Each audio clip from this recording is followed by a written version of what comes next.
Hello, नमस्कार। पिछली video में आपने देखा था कि मैंने आपको मेथड्स ऑफ लर्निंग के बारे में बताया था, जहाँ पे फंडामेंटल्स, हैंड्स, आई गेस्चर्स और आपके डिफरेंट टेक्निक के जो पोजीशन है, आप किस हिसाब से बैठते हो, उससे भी आप लर्न करते हो। ये उसका कॉन्टिन्यूम है। यहाँ पे हम बेसिकली और डीप जाएंगे और पता करेंगे कि वाकई में इसकी नेसेसिटी क्यों है। देखिए, हर एक चीज़ों को आप इस हिसाब से समझने की कोशिश करते हो, कोई क्वेश्चन करके। आपके अंदर कुछ एक अगर प्रॉब्लम हुआ तो आप उसका सल्यूशन निकालते हो, बाहर प्रॉब्लम दिखी तो उसका सल्यूशन निकालते हो, और उसको निकालने के लिए आप क्वेश्चन करते हो, आप अलग अलग तरीके से उसको आंसर निकालने की कोशिश करते हो। तो उसी हिसाब से ना हमें पता चलता है कि ह्यूमन का जो टेंडेंसी है, जैसे कि मैंने आपको बताया था कि हमें ना एक तरीके का हमेशा जानने का एक टेंडेंसी रहता है। वो डिपेंड करता है कि वो सराउंडिंग से, उसके जेनेटिक्स से, और कई हद तक उसके चॉइस। तो जेनेटिक्स, सराउंडिंग्स एंड चॉइस के बारे में हम आज बात करेंगे। लर्निंग को हम ज़्यादा डीप जाने की कोशिश करेंगे और वहाँ पे हम पता करेंगे कि किस हिसाब से हमारा लर्निंग हमें नए नए पर्सपेक्टिव, नए नए वर्ल्ड को देखने के लिए देता है। तो एक एग्जांपल से शुरू करते हैं। जैसे कि ये वाला पेड़ देख रहे हैं ना, हमारे यहाँ इसको बैर का पौधा बोलते हैं। मतलब ये कांटेदार होता है और ये अक्सर इसको काट दिया जाता है, इसको जगह पे रखा नहीं जाता, मतलब क्योंकि ये हमें फिज़िकली हार्म करते हैं। और दूसरा जो पेड़ है, जैसे कि ये, तो ये जो आपने देखा वो था कांग्रेस ग्रास, जिसे हम गाजर घास भी कहते हैं। उसको कहा जाता है कि वो विलायती, मतलब वीट के साथ जब अमेरिका से आयात हुआ था तो इंडिया को वो आ गया था। तो ये एक इन्वेजिव स्पीसीज़ है, इन्हें कहा जाता है। तो बेसिकली हम ट्रीज़ के एनालॉजी से समझने की कोशिश कर रहे हैं कि ये जो चीज़ है, जो कि हम थ्रू वे हम हमारे आंखों से एक दिखता है कि एक पेड़ में कांटेदार हैं, एक पेड़ अच्छा नहीं है, उसको कोई खाता नहीं है, उसका कोई यूज़ नहीं है, लेकिन इकोलॉजी में, एनवायरनमेंट में उसका क्या इम्पोर्टेंस है। जब हम उसको देखते हैं, हम उसके बारे में पढ़ने की कोशिश करते हैं कि अरे भाई, क्या चल रहा है यार, इसमें वाकई में क्या है। जब हम ये जानने की कोशिश करते हैं तो हमको पता चलता है कि इसमें जो कांटे हैं ये एक अपने आप को प्रोटेक्शन करने के लिए हैं, क्योंकि इसके पत्ते बहुत ही ज़्यादा, जो घास आप देखोगे ना, जिसमें जैसे कि मान के चलिए कि बकरियां हैं, ये सब, ये जो पौधों को, एक ये जो कांटेनुमा पौधा मैंने जो आपको दिखाया था, उसको खाते हैं। तो उसको जब वो खाते हैं ना, तो उनके लिए वो बहुत ही ज़्यादा अच्छा होता है। तो उसको अपने आप को बचाने के खातिर वो ये काम करते हैं कि वो इसको में कांटे लगाते हैं, मतलब अपना प्रोटेक्शन के लिए, और कोशिश करते हैं कि इनको वो अच्छे से जनरेट कर पाए। बाकी मैं आपको यही पेड़ में ये सॉइल के ग्राउंड लेवल्स को भी मेंटेन कर, सॉइल में जो ग्राउंड वाटर लेवल है उसको भी मेंटेन करता है ये, और उसके साथ ये बहुत ही सारे मतलब फ़ायदों के साथ आता है। ये जब कैसे कोई इंसान जान पाता है इस चीज़ों को, ये इंसान तब जान पाता है जब उसको वाकई में इस चीज़ से फ़ायदा होता हो। जैसे कि ना, आप खेलते होगे अगर कुछ भी स्पोर्ट्स, तो अगर उसको खेलने में आपको मज़ा ना आए तो आप नहीं खेलोगे। उस खेल को और मज़ेदार करने के लिए उसमें आप पॉइंट्स ऐड करते हो, वहाँ पे आप प्राइजेस ऐड करते हो, बहुत कुछ ऐड करते हो। उसका मेन रीज़न ये है कि हमको वो मज़ा आना चाहिए। अगर हमको वो मज़े में नहीं आएगा तो अच्छा नहीं लगेगा ना। तो यही जो होता है, यही जो थॉट प्रोसेस होता है, यही जो एक तरीके का मेंटालिटी होता है, ये बचपन से सभी के पास होता है। तो इंसान जब अपने फंडामेंटल्स को समझता है तो उसको पता चलता है कि there is a thing like हमको जो अच्छा लगता है, मज़ा लगता है, हम उसमें जाते हैं, हम उसको करते हैं। वैसे ही ये पेड़ ने उसको फ़ायदा हुआ है कि वो अपने आप को बचाता है जब उसके पास कांटे होते हैं। तो कोई इंसान का आप साइकोलॉजी देख लो, अगर वो आपके लिए बहुत ही ज़्यादा अटैकिंग माइंड में है या फिर उसका बहुत ही ज़्यादा एग्रेसिव है, तो उसको उसमें कोई ना कोई फ़ायदा मिलता होगा, इसी की वजह से होता है। तो बेसिकली जब हम लर्निंग के एटीट्यूड में जाते हैं तो हमें पता चलता है कि something which is not enjoyable should not just remember it quite much, and same goes for something which is very very unpleasant। बहुत ही घटिया था वो तजुर्बा, बहुत ही वो फीलिंग बहुत ही घटिया था, तब भी वो याद रह जाता है। तो इन दो चीज़ों से चलता है इंसान।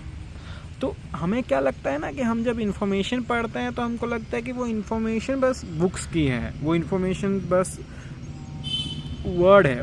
बट द थिंग इज़ कि आप एक फार्मर के पास जाओगे और आप उसको एक एग्जाम्पल बोलोगे सब्जियों के बारे में, कुछ के बारे में, तो वो ध्यान से सुनेगा। उसके सामने आप जाके बैंक के बारे में बोलोगे, कॉर्पोरेट लाइफ के बारे में बोलोगे, ये सब उसको पता नहीं होगा मोस्ट प्रोबेबली। तो उसको अच्छा भी नहीं लगेगा, उसको समझने के लिए भी अच्छा नहीं लगेगा। तो हमारा एक तरीके का कंडीशनिंग होता है, जिस कंडीशनिंग से, जैसे कि मैंने आपको बताया था स्कीमा, वो स्कीमा के बेस में अगर हमें कुछ समझने को हो तो हम समझ पाते हैं। वो आपको जानना है कि आपको कौन सा चीज़ माइंड में टिक करता है। जो चीज़ आपको टिक करता है उस चीज़ में आपका माइंड लगता है। सो बेसिकली मैंने ये चीज़ को आपके पास रखा कि लर्निंग का माइंडसेट बहुत ही ज़्यादा मच मोर लाइक यू, आप किस हिसाब से आपको सुन रहे हो, किस हिसाब से उसको देख रहे हो, किस हिसाब से उसको लिव कर रहे हो, उसके ऊपर भी मैटर करता है। और आप इस चीज़ों को आसानी से पा सकते हो यूट्यूब में, मोबाइल्स में, इंटरनेट में, सब जगह पे। तो आपको ये इन्फॉर्मेशन की कोई तकलीफ़ नहीं होगी। द मेन चीज़ इज़ कि वो जो इन्फॉर्मेशन है आप उसमें कितना जान डाल पा रहे हो, मतलब इन द सेंस कि वो आपके लाइफ में वो स्कीमा कितना ज़्यादा अच्छे से आपके अंदर है कि आप उसको समझ पा रहे हो देख के। तो हमने जब यहाँ पे कुछ वीडियोस का स्टार्ट किया था यूट्यूब में, तो मैंने ये सोच के शुरू किया था कि मैं आपको समझा सकूं कि किस हिसाब से कोई इंसान किसी दूसरे से अलग नहीं होता, किस हिसाब से हम एक दूसरे के ऊपर बहुत ज़्यादा इंटीग्रेटेड है। जैसे कि इकोनॉमीज़ की बात की जाए तो चाइना का हो गया, अमेरिका का हो गया, रशिया का हो गया, ऐसा सब एक दूसरे के ऊपर डिपेंडेंट है। और इसी की वजह से जब अभी वॉर्स हो रहा है, जिस तरीके का हो रहा है, वो बहुत ही लंबा खिंच रहा है, क्योंकि यहाँ पर ऐसा है ही नहीं कि मैं पूरी तरह से अलग और आप पूरी तरह से अलग इकोनॉमी हो और हम लड़ रहे हैं। इट्स जस्ट दैट कि हम नीबर हैं और लड़ रहे हैं। और जब हम लड़ रहे हैं, जब हम पड़ोसी लड़ रहे हैं, तो आसपास के आस पड़ोस में भी प्रॉब्लम हो रहा है, और उसके साथ साथ आपको भी खुद में भी प्रॉब्लम हो रहा है, जो कि हम डिपेंडेंट थे। और इसी सेंस में आप दुनिया में देख सकते हो, अगर एक फैमिली में ना, जिस हिसाब से आप सोचोगे कि आपको अपना हेल्थ मेंटेन करना है, तो आप थोड़ा खाओगे, पियोगे, समझोगे, लेकिन थोड़े टाइम के बाद आपको पता चलता है कि यार मैं बस खाऊं, मैं बस करूं, कितना दिन तक, मम्मी पापा को भी तो करवाऊंगा ना, वरना मैं कहाँ खा पाऊंगा ज़्यादा टाइम तक। वो अपना खाते रहेंगे, मैं अपना खाता रहूँगा, और हम दोनों के बीच में थोड़ा प्रॉब्लम अनबन आएगा। तो चलो उनको भी अच्छा चीज़ देते हैं, उनको भी हेल्थ के बारे में नॉलेज देते हैं। तो ऐसे करके हम फैमिली को समझते हैं, हम एक दूसरे को कोशिश करते हैं कि वो हमको समझ जाए। तो इसी के सेंस में, इसी के वे में हमको ये पता चलता है कि जो ज़िंदगी था, ज़िंदगी में भी हम एक दूसरे के ऊपर डिपेंडेंट हैं। और जब हम ये पता चलता है कि हमें पार्ट ऑफ द नेचर है, तो हमें कहाँ से पता चलता है ये बात? हमें पता चलता वहाँ से है जहाँ पे हम पूछ पाते हैं कि क्या था ये, क्यों था ये, हम क्वेश्चन कर पाते हैं, सवाल कर पाते हैं। वो हमारे अंदर था, उसकी वजह से हमने बहुत ही सारी ह्यूमैनिटीज़ ने बहुत ही सारी चीज़ों को अचीव किया है अपने लाइफ स्पैन में। तो इस चीज़ का एज ए होल पता चलता है कि आपके पास अंडरस्टैंड करने का अगर टेक्निक ही ना हो, तो मैं आपको अभी बता दूं, आप क्या बोलोगे कि यार स्पिरिचुअल बात कर रहा है, ये कर रहा है, सब कुछ इंटीग्रेटेड है, सब कुछ एक है, अलग अलग नहीं है। ये नहीं चाहता मैं आपको चाहता हूँ कि वाकई में समझो, आपको वो चीज़ समझ में आए कि किस हिसाब से चीज़ें इंटीग्रेटेड हैं, और उसके लिए आपको अंडरस्टैंडिंग की टेक्निक जाननी पड़ेगी। आपको पता करना पड़ेगा कि आप किस हिसाब से समझते हो, आप किस हिसाब से इंटीग्रेटेड हो। मतलब मैं आपको फोर्स कर रहा हूँ इस चीज़ को लेके कि आप समझने की कोशिश करो, आप जानने की कोशिश करो, आप में वो हो, एक टेम्परामेंट हो, एक साइंटिफिक माइंडसेट हो। जैसे कि अभी तक साइंस ने प्रूफ नहीं कर पाया है कि गॉड एग्जिस्ट करते हैं या नहीं, जहाँ तक मुझे पता है। तो इस बेसिस में अगर मैं कह दूं कि चलिए मैं मंदिर नहीं जाऊंगा क्योंकि मेरा नहीं है, मैं बाकियों को बोलूँगा मंदिर न जाने के लिए, तो इस बेसिस में कैसा होगा?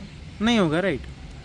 तो उसमें फिर टर्म आ जाता है एग्नोस्टिक, जहाँ पे हम बोलते हैं कि हमें भी श्योर नहीं है कि भगवान एग्जिस्ट करते हैं या नहीं, तो जो अपना फॉलो करता है उसको भी हम क्या ही कहें, हम उसको भी कुछ कह नहीं सकते। तो इससे बेटर यही है कि हम और साइंस के ऊपर फोकस करें, हम और ज़्यादा अपने आप के अंदर एक साइंटिफिक एटीट्यूड लाए, और हम ट्राई करें कि एक दिन साइंस बहुत कुछ डेवलप कर जाएगा। और इस बेसिस में जब कोई भी मेरे को कुछ भी बोलता है तो मैं मतलब इतना नहीं सोचता, क्योंकि मेरा एक पुराना एग्जाम्पल था, आप वो वीडियोज़ में देखोगे तो एनपीके माइंडसेट।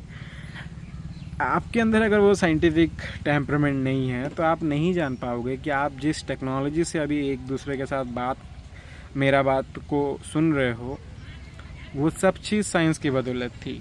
और बहुत सी चीज़ें रिलीजन्स की बदौलत हैं, ऑफ कोर्स हैं, लेकिन इसका मतलब ये नहीं है कि हमको एक दूसरे को अभी टकराना है, करना है। मैं बोल रहा हूँ ना, इंटीग्रेटेड है। अगर रिलीजन आइडियोलॉजी बहुत ही ज़्यादा बढ़ जाएंगे तब भी दिक्कत हो जाएगा, सिर्फ साइंस को छोड़ के, या फिर साइंस बस चलती रहेगी रिलीजन को छोड़ते छोड़ते तो भी दिक्कत हो जाएगा।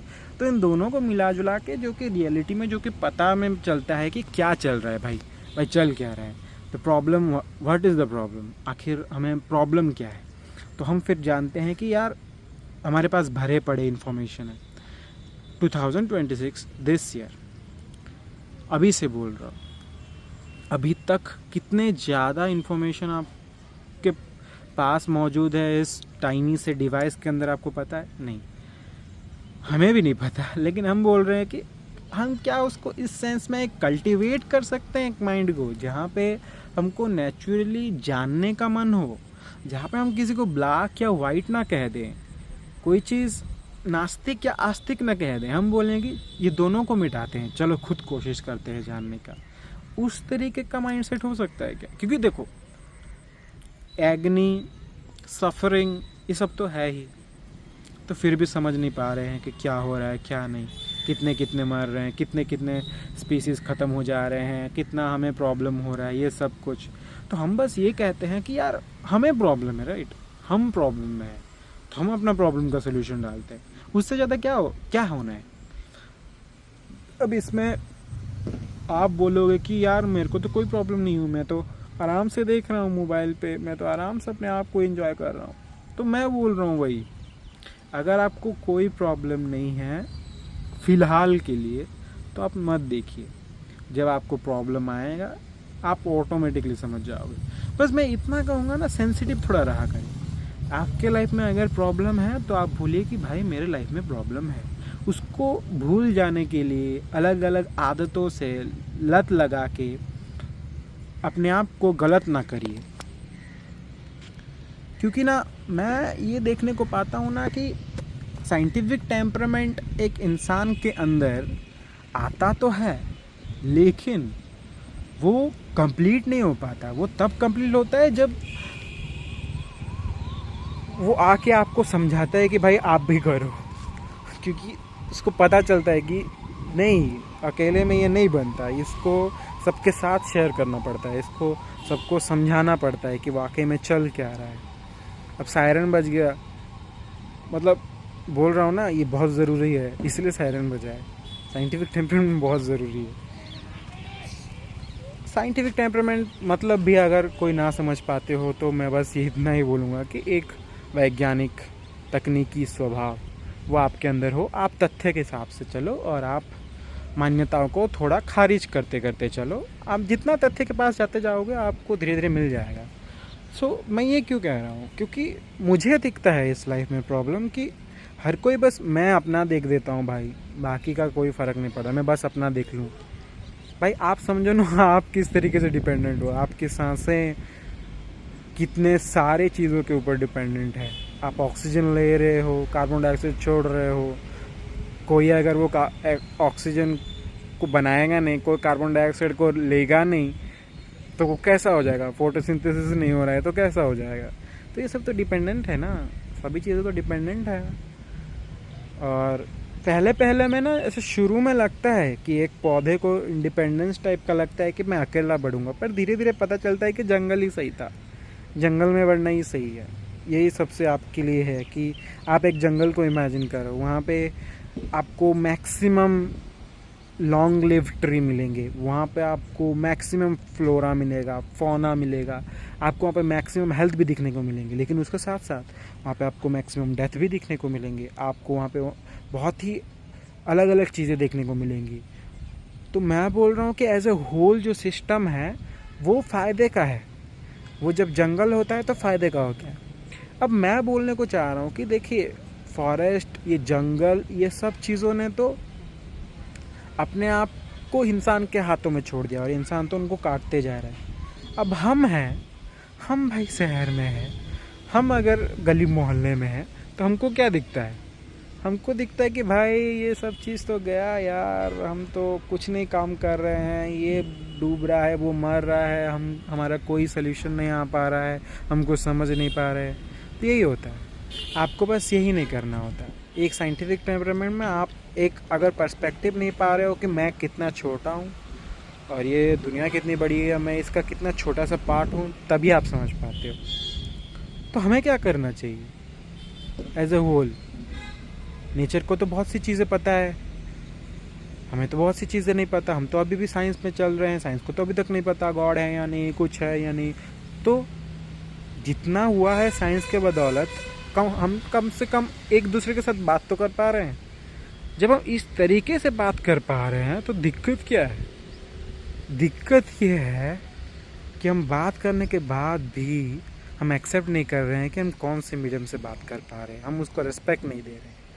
अच्छा, ये चीज़ जब आप गए, बुखार हुआ, मेडिसिन लिए, एलोपैथी हो, आयुर्वेदिक हो, कुछ भी हो, तो आपने उस ज्ञान को रिस्पेक्ट नहीं दिया जिसने आपकी ज़िंदगी को बचाया।